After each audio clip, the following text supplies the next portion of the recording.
साथियों का यहाँ पहुँचने पर हार्दिक अभिनंदन, स्वागत और धन्यवाद। साथियों, आज की जो प्रेस वार्ता है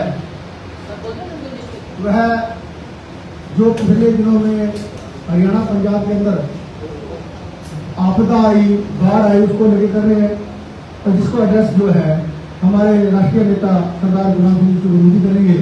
तो मैं उनसे विनती करूंगा कि आप आज की बातचीत जो प्रगति को रखें।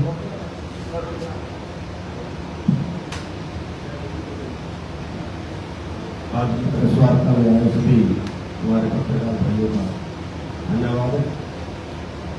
साथियों, आज हम बात करेंगे कि आपके सामने जैसा है कि बाढ़ से बहुत भारी तबाही रही और ऐसी बात बहुत बार आ चुकी है। आपकी बात तो ज्यादा आई है, लेकिन हैरानी इस बात की है कि 75 साल में अभी तक बाढ़ के रोकने का इंतजाम हमारे पास नहीं है। और दूसरी तरफ जो हमारा जमीन का पानी है वो नीचे जा रहा है। परमात्मा ने समुद्र से पानी उठाया, शुद्ध किया, पहाड़ पे छोड़ा और उस पानी ने हमारा सब कुछ तबाह किया और वापस वो सब कुछ तबाह करता हुआ समुद्र में चला। और दूसरी तरफ हमारा जो जमीन का पानी है वो हमने निकालते निकालते आज ये हालात होगी कि 200 फुट पे चला गया और वो जहरीला भी हो।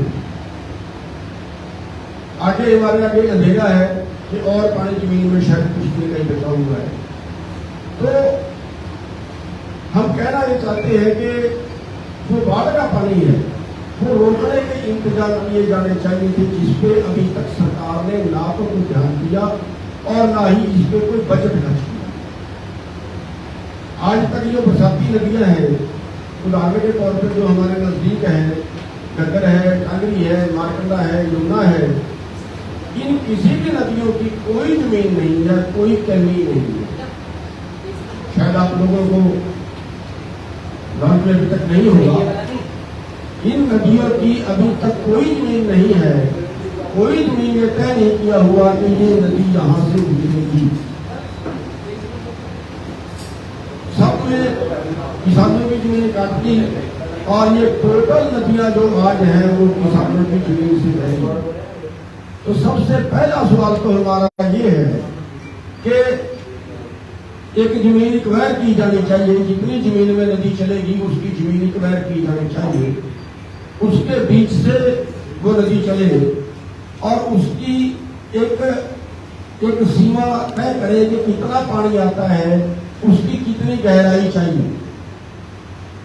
यहाँ गहराई करने की बजाय यहाँ के भ्रष्टाचार ने उल्टा ये कर दिया कि नहरों के नदियों के अंदर से माइनिंग बंद कर दी और नदियों के अंदर से माइनिंग बंद करने का रिजल्ट ये हुआ कि वो सिल्ट पड़ के रेता ऊपर से, मिट्टी ऊपर से आई और वो उनका तल जो है वो ऊंचा हो गया।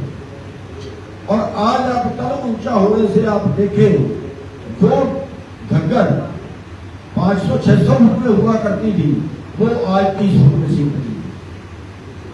जो मारकंडा 700-800 फुट में हुआ करता था वो आज 25-30 फुट में सिमट गया।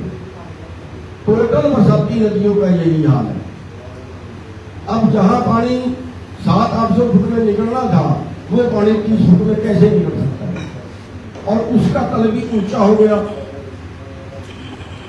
तो इसका करना यह चाहिए कि जमीन तय करके उसको एक्वायर करके और उसकी गहराई की जाए जितनी जरूरत है, 10 फुट, 5 फुट, 20 फुट, जितनी जरूरत है जितना पानी का हिस्सा। और उसके जो किनारे हैं, आमतौर पे शिकायत ये आती है किनारे टूट गए। अब किनारे टूट गए, अगर इस बार किनारा टूट गया तो अगले साल उसको 2 फुट और ऊंचा कर देना चाहिए भाई। कोई सरकार का सिस्टम नहीं है उसको ऊंचा करने का और किनारा टूटता क्यों है। तो जो किनारे उसके बनाएंगे वो किनारे पक्के होने चाहिए, यानी उनके अंदर जैसे फलाई और पत्थर लगाते हैं साइड में, प्लेटें लगाते हैं, ये प्लेटें लगानी चाहिए और बांध ऊंचा कर दें तो मैं बड़े दावे से कह सकता हूं कि कभी बात नहीं करें, पानी उसके अंदर से होते हुए। तो ये पॉलिसी सरकार ने को बनानी चाहिए, जिसकी आज बहुत जरूरत है। और दूसरा इसमें क्या किया है कि जितनी सड़कें बाद में बनी हैं, जितनी मार्केट कमेटी ने बनाई है या जितनी पीडब्ल्यूडी ने छोटे रोड बनाए हैं जो गांव से गांव को जोड़ते हैं, या कोई 10 किलोमीटर 5 किलोमीटर का रोड है, उनमें पुलियां ही नहीं छोड़ी,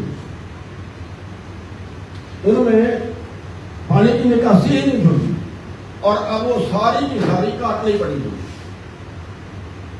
तोड़नी पड़ी है वो सड़कें।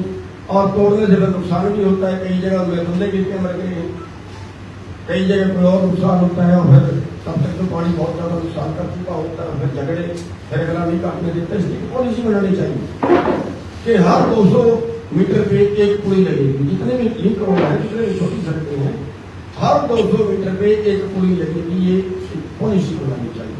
बाढ़ कभी भी आ सकती है, इससे ज्यादा भी आ सकती है। और एक मैं इसके साथ साथ ये कहना चाहूंगा कि जो भलाई जो ये अब बड़े रोड बना रहे हैं, बड़े हाईवे बना रहे हैं, मैं हैरान हूं लोगों से। अगर हम पहले अंग्रेजों के टाइम के बने रेलवे लाइनें देखें तो हर 2-3 किलोमीटर पे एक अच्छा पुल आता है, 100 फुट का, 200 फुट का, इतने लंबे लंबे पुल हर 2 किलोमीटर पे, हर 3 किलोमीटर पे मिलेंगे। लेकिन अब जो ये 15-15 फुट ऊंचे हाईवे निकाल रहे हैं, आप देखोगे 20-20 किलोमीटर तक कोई पुल नहीं है, कोई पानी की निकासी छोटी ही नहीं। और अभी आगे आगे जो है हमारे देश की तबाही और हमारे सामने इनमें उसी पॉलिसी पे हर 2-3 किलोमीटर पे एक पुल छोड़ा जाना चाहिए, इसकी लंबाई कम से कम 100 मीटर, ऐसे पुल छोटे जाने चाहिए हर 2-3 किलोमीटर।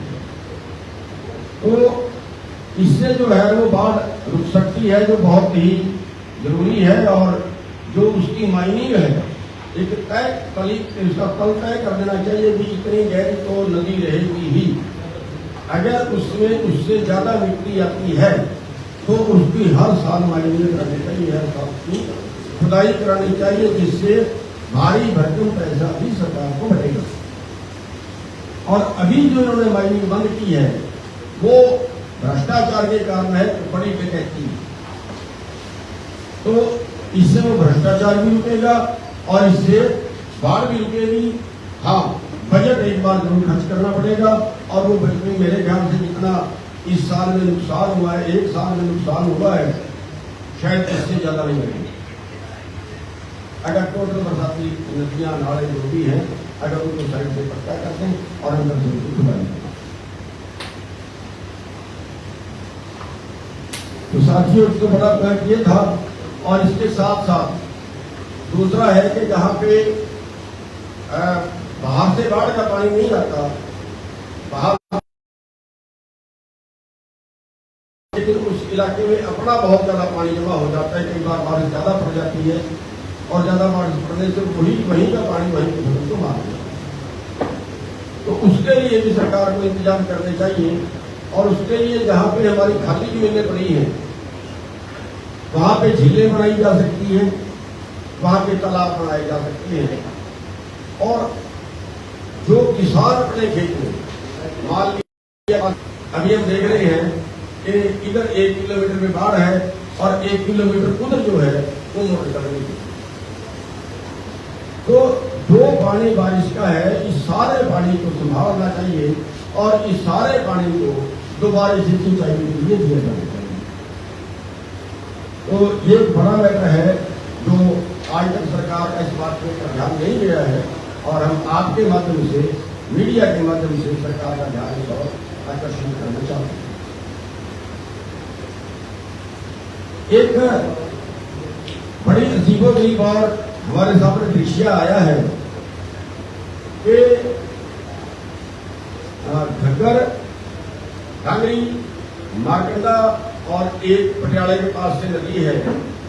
ये नदियां सारी जाके और गुलाचीका के पास में इकट्ठी हो जाती है और वहां से हंसी बुटाना नहर निकल रही है।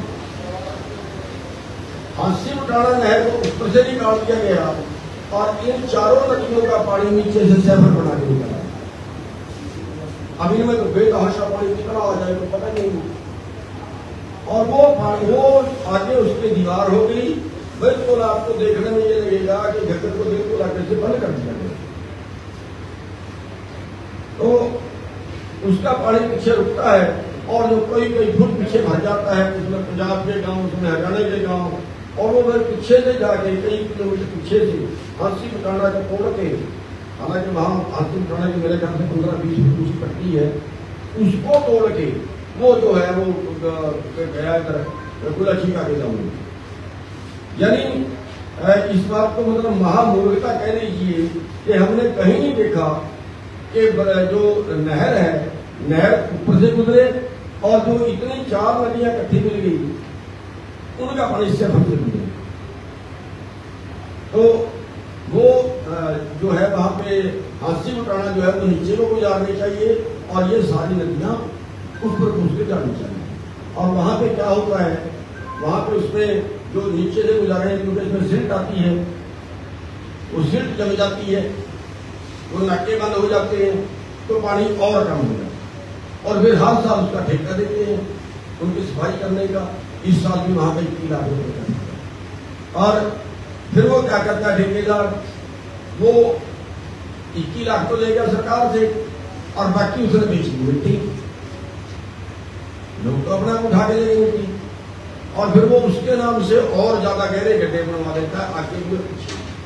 अब वो जब गहरे गड्ढे बनते हैं और उसमें जब सिल्ट पड़ती है तो वहां दलदल बढ़ जाती है और उस दलदल में पिछले साल 40 भैंसे और 4 बच्चे 10 दिन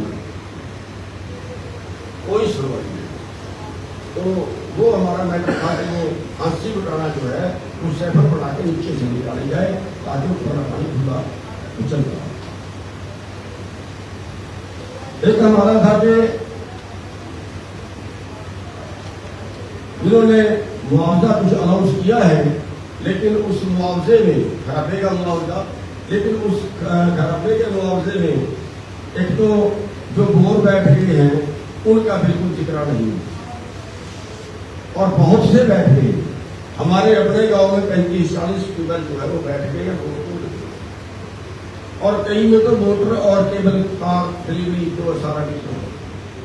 तो उसमें हमारी मांग है कि जहाँ केबल बोर टूटा है, बोर खराब हुआ है और बाकी वहाँ डिलीवरी और मोटर निकाल ली गई है वहाँ 2 लाख रुपए, और जहाँ मोटर डिलीवरी बीच में फंस गई है वहाँ कम से कम 3 लाख रुपए जो है वो सरकार को मुआवजा देना चाहिए। और एक गन्ने का जो मुआवजा है, गन्ने के बारे में भी कोई स्पेशल घोषणा नहीं की हुई है।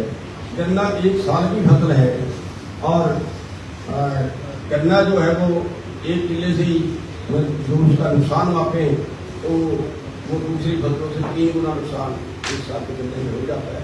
तो उसका भी मुआवजे की घोषणा नहीं की हुई है। तो उसमें हमारी मांग है कि कम से कम 1 लाख रुपया गन्ने का जो है वो मुआवजा दिया जाना चाहिए। और एक है कि जो सरकार ने घोषणा की है कि जहाँ पे दोबारा धान नहीं लगेगा वहाँ का मुआवजा देंगे, जहाँ पे एक बार धान खराब होने के बाद दोबारा धान की रोपाई कर दी है वहाँ का मुआवजा नहीं देगा। तो हमारा सरकार से मांग है कि उनका भी मुआवजा दिया जाना चाहिए, कम दे दें, क्योंकि 15,000 रुपये तो किसान का दोबारा लगाने की खर्चा लेबर के रेट 2 महीने लेबर का वो तो सारी चीज कम जाएगा।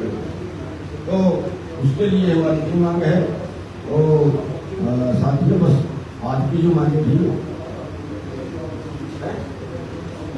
हाँ, दूसरा जो मुआवजा अनाउंस किया गया है 15,000 रुपये, ये बहुत कम है।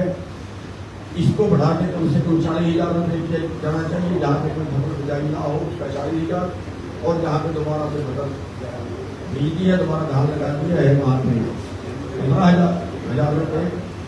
तो और जहाँ करना है गन्ने का 1 लाख रुपये। तो ये हमने दोबारा मांग की है। और इसका भी जो है ये नहीं है कि साल पीछे मिले, ये भी जो है तुरंत किसान को मिल जाना चाहिए, जल्दी मिल जाना चाहिए। सरकार ने तारीख तय नहीं की है।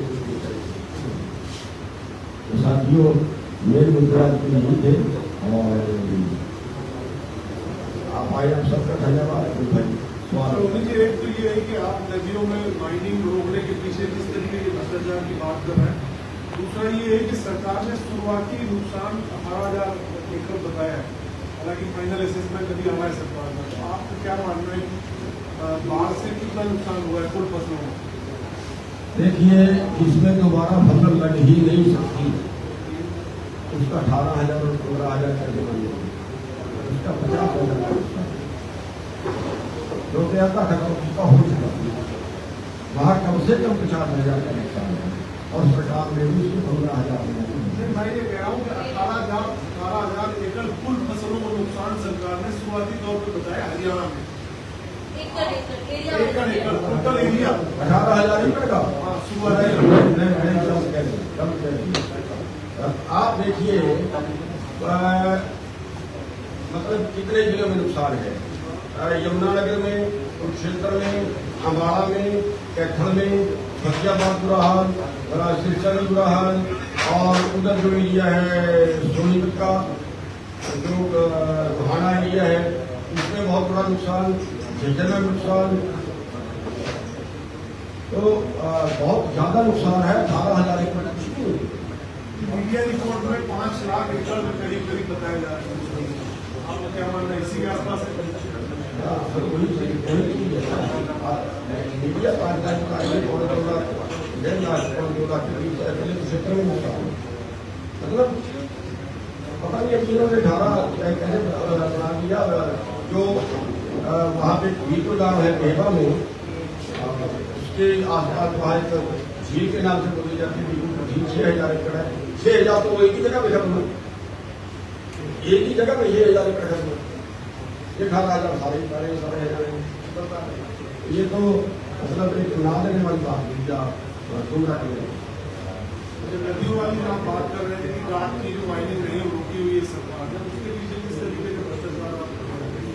देखिए, वहाँ भ्रष्टाचार इतना बड़ा है, वहां से रात को माइनिंग कराते हैं और रात को माइनिंग करा के उससे भारी पैसे मिलते हैं, रिश्वत। आप हैरान होंगे देख के, मैं आपको मौके पे जाके दिखा सकता हूँ कि जो मारकंडा 700-800 फुट में था वो मारकंडा 30 फुट में रहेगा। वो मारकंडा केवल 30 फुट में रहेगा और इन्होंने उस पर एक जगह तय कर लेते हैं जहां से माइनिंग करा। मान लीजिए जबना में एक जगह तय कर ली कि बस कहीं से माइनिंग कराएंगे। अब तो वहां से माइनिंग कराएंगे, वहां से पैसे में कराएंगे और वहां तो 50 फुट नहीं कराएंगे। वहां तो पैसे नजदीक करके वहां तो 50 फुट होती। और अगर उसको सारी को 5-5 फुट खोदते, अगर वो सारी 5-5 फुट गहरी करते तो बाढ़ का पानी बाहर जाना ही नहीं था। एक सिस्टम होना चाहिए, भाई पानी है, पानी के किनारे बांध के उसके बीच से गुजरेगा तभी बाढ़ बचेगी। और उसके बीच में पड़ गई मिट्टी, उसके बीच में मिट्टी पड़ के वो हर साल आधा फुट ऊंचा हो गया। जब वो आधा फुट ऊंचा हो गया तो किनारे कितना ही बड़ा बांध है उसके खुद गुजरेगा पानी। तो ये बड़ी प्रॉब्लम है भारत। तो आप कह रहे हैं अवैध माइनिंग के लिए लीगल माइनिंग रोकी हुई है, ये आप लीगल माइनिंग भी रोकी हुई है। माइनिंग जिस सिस्टम से करवानी चाहिए, मैं ये कह रहा हूँ कि पूरे उसके एरिया तय कर ले, सबसे 5-5 फुट माइनिंग करा आगे से पूछेगा तो वो पानी उसके अंदर जाएगा, उसके बाहर नहीं जाएगी। अभी क्या है, एक जगह पे 50 फुट करवा दी, एक जगह पे 1 फुट नहीं करवाई। सलोनी जी, पंजाब की विधानसभा की लेखा कमेटी ने एक रिपोर्ट पेश की और उसमें सिफारिशें की है किसानों के लिए। एक तो जो नहरों के नजदीक ट्यूबवेल है वो बंद करा देने चाहिए और ट्यूबवेल पर मीटर जो है वो लगाना जरूरी कर देना चाहिए, ताकि जो निचला जो पानी निकल रहा है जिसकी आपने चिंता जताई है, कम से कम किसान जो धरती का पानी है वो कम से कम यूज करें और इससे पानी की बचत भी होगी और नहरों का पानी जो सिंचाई के लिए जाया जाएगा और बिजली बिल्कुल जो मुफ्त दी जा रही है किसानों को बंद कर देनी चाहिए। देखिए, बिजली तो मुफ्त कहीं बंद नहीं करनी चाहिए। उसका मतलब ये नहीं है कि बिजली मुफ्त है तो पानी कहीं वो जमीन से निकाल के नहर में डाल रहे हैं, पानी तो खेत के लिए यूज कर रहे हैं। लेकिन एक बहुत बड़ी बात, अगर कोई किसान पास में कोई नाला जा रहा है बरसाती और उस नाले में ट्यूबवेल लगा, उस नाले में मोटर लगा लेता है, 5 horse पावर की मोटर नाले में लगा लेता है, तो उसको पकड़ के उसका चुनाव करना, जबकि वो उतना ही पानी जो जमीन से वो निकाल रहा है वो 30 horse पावर की मोटर निकाल रही है। अब वो उसने वो मोटर बंद कर दी, 5 horse पावर की लगा दी, तो वो 5 horse पावर की मोटर ने उसका बिजली बचाई, जमीन का पानी बचाया, आगे बाहर का पानी बचाया। और ये पता नहीं किस तरीके से देखते हैं, जो कैथा का एससी था उसने वहां पे चीका में नहर थी, उसने मोटर पकड़नी बंद कर दी। और जब मैंने उससे सवाल किए कि किसान ने तो आपकी बिजली बचा दी, जहाँ 30 horse पावर खर्च हो रही थी वहां 5 horse पावर खर्च हुई, और जो जमीन का पानी भी बचा दिया उसने तो आगे बाहर का पानी भी रोक दिया। फायदा हुआ कि नुकसान हुआ? तो तब उसने मेरी बात को माना। मेरे कहने का मतलब ये है कि ये छूट कर देनी चाहिए कि जो जहां से बरसाती पानी को उठा के दे सकता है उसके लिए बिजली खरीद ये कर देना चाहिए। और सारे पानी को रोकने के लिए जो है तो जितना ज्यादा से ज्यादा रोक सकते हैं वो पानी रोक के वहीं से उठा के उसको चाहिए, जिससे जमीन का पानी भी बचे, उससे बिजली भी बचे, उससे फसल भी बचे। 3 चीजें। सर पिछले दिन एसकेएम ਦੇ ਵਿੱਚ ਬੜਾ ਵਿਵਾਦ ਚੱਲ ਰਿਹਾ, ਹਾਲਾਂਕਿ ਕੋਈ ਐਸਕੇਐਮ ਦਾ ਹਿੱਸਾ ਨਹੀਂ, ਪਰ ਮੋਰਚੇ ਦੇ ਵਿੱਚ ਤੁਸੀਂ ਐਸਕੇਐਮ ਦੇ ਵਰਕਿੰਗ ਕਮੇਟੀ ਦੇ ਮੈਂਬਰ ਵੀ ਰਹੇ, ਮੈਂਬਰ ਕਮੇਟੀ ਦੇ ਜੋ ਸਰਕਾਰ ਦੇ ਵੇਟਿੰਗ ਕਰਦੇ ਸੀ। ਹੁਣ ਉਹ 'ਚ ਬੜਾ ਰੌਲਾ ਚੱਲ ਰਿਹਾ, ਇੱਕ ਨਾ ਇੱਕ ਚਿੱਠੀ ਕਿਸੇ ਕਿਸਾਨ ਆਗੂ ਨੇ एसकेएम के नाम जारी कर दी है, पंजाब के किसान आगू ने एक चिट्ठी जारी की है, उसमें आपकी कुछ लोगों का जिक्र है कि गुप्त मीटिंगें होती है, कुछ बिरला मुद्दा का जिक्र है और फंडिंग का भी जिक्र है कि जो मंच बेचा गया, स्टेज का साउंड बेचा गया, उसका पैसा एसकेएम को नहीं मिला। देखिए, अगर आपके पड़ोसी के घर में झगड़ा हो तो आपको क्या मतलब? जब मैं एसकेएम में हूं ही नहीं, मैं तो एसकेएम से बाहर हूं और झगड़ा एसकेएम में, मैं उसका क्या जवाब पूरी से पूछे ना कि उन्होंने इल्जाम लगाया। ਕੱਲ ਨੂੰ ਦੁਬਾਰਾ ਲੋੜ ਪਈ ਪੁਲਿਸ ਵਾਲਾ ਕੇਂਦਰ ਨਾਲ ਮੱਥਾ ਲਾਉਣ ਦੀ ਤਾਂ ਉਦੋਂ ਤੁਸੀਂ ਐਸਕੇਐਮ ਜਾਂ ਐਸਕੇਐਮ ਤੁਹਾਨੂੰ ਜੇ ਸ਼ਾਮਲ ਕਰੋਗੇ ਤਾਂ ਜਾਓਗੇ ਉਸ ਪੜੋਸੀ ਦਾ ਫੜੋਗੇ। देखो, जे किते सरकार किसी भी किसान ਨਾਲ ਪੰਗਾ ਲੈਂਦੀ ਹੈ, ਕਿਸੇ ਵੀ ਕਿਸਾਨ ਤੇ ਜ਼ਿਆਦਤੀ ਕਰਦੀ ਹੈ ਤੇ ਅਸੀਂ ਉਹਦੀ ਸਪੋਰਟ ਦੇ ਵਿੱਚ ਆਉਂਦੇ ਹਾਂ, ਅਗਵਾਈ ਹੁੰਦੀ ਹੈ। ਚਾਂਦਪੁਰਾ ਬੰਦ ਕੀ ਹੈ ਤੁਹਾਡਾ?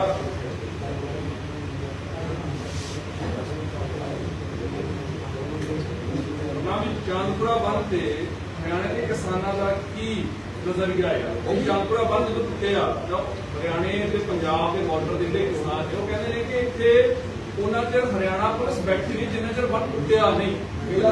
ਚਾਂਦਪੁਰਾ ਬੰਦ, ਚਾਂਦਪੁਰਾ ਬੰਦ ਜੀ, ਚਾਂਦਪੁਰਾ ਬੰਦ ਤੁਸੀਂ ਕੀ ਕਹਿੰਦੇ ਹੋ?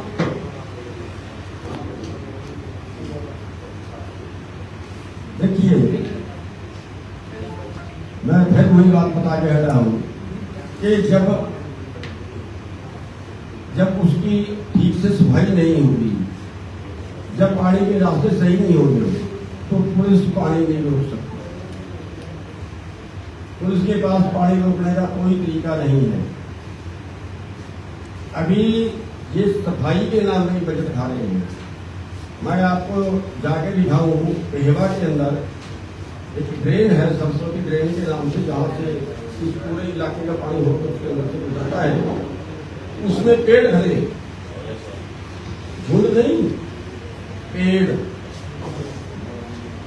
अब जब उसके अंदर पेड़ खड़े हैं तो पानी कहाँ से गुजरेगा? और जो मैं बात कर रहा था कि इसकी कमी नहीं है कहीं पे, आप शाहबाद में जाके देखें, जीटी रोड और रेलवे लाइन, उसके बीच में पत्थर लगे हुए हैं मार्केट के अंदर, दोनों पुलों के बीच में। जो किसान की जमीन थी रोकते हैं, क्या उसकी जमीन है।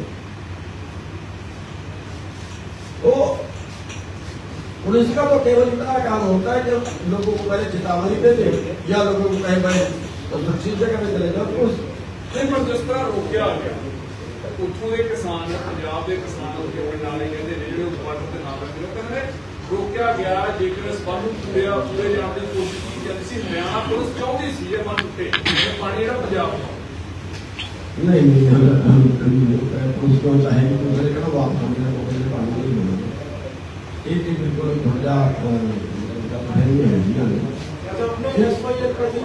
एक मुद्दा थोड़ा सा ये रह गया है कि इस बार सरकार ने चावल के निर्यात में बैन कर दिया, चावल के निर्यात में बैन कर दिया। और इस बार बहुत अच्छा किसान के पास मौका था जब चावल के रेट बढ़ रहे थे और उसकी धान नहीं थे। जब हमारी चीज कोई यहाँ पे सस्ती होती है, बहुत सस्ती होती है, तब उसका कोई निर्यात नहीं होता। और जब यहाँ पे कोई चीज महंगी होने लगती है तो बाहर से उसका आयात कम।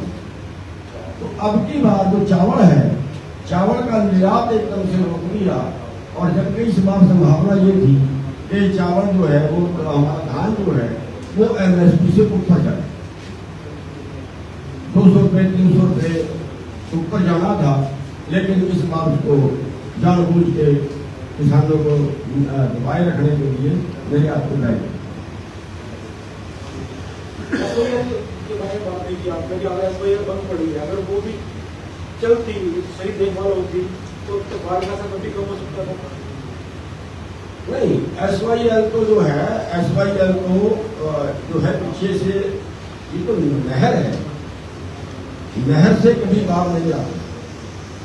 नहर में तो सीमित पानी छोड़ा जाता है कि इतना ये बर्दाश्त कर लेगी, उतना ही पानी से छोड़ना है। लेकिन जो बरसाती नदी है उसमें बेतहाशा पानी है। अब जैसे एक पंजाब से राजस्थान जा रही है, पूरी की पूरी सूखी रही, चलाया ही नहीं, उसमें बाढ़ का पानी जाता है।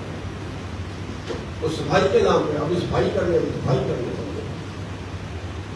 तो शुरू करना चाहिए, तो ये तो नहीं करना। देखिए बिल्कुल करना चाहिए, सबको शुरू करना चाहिए।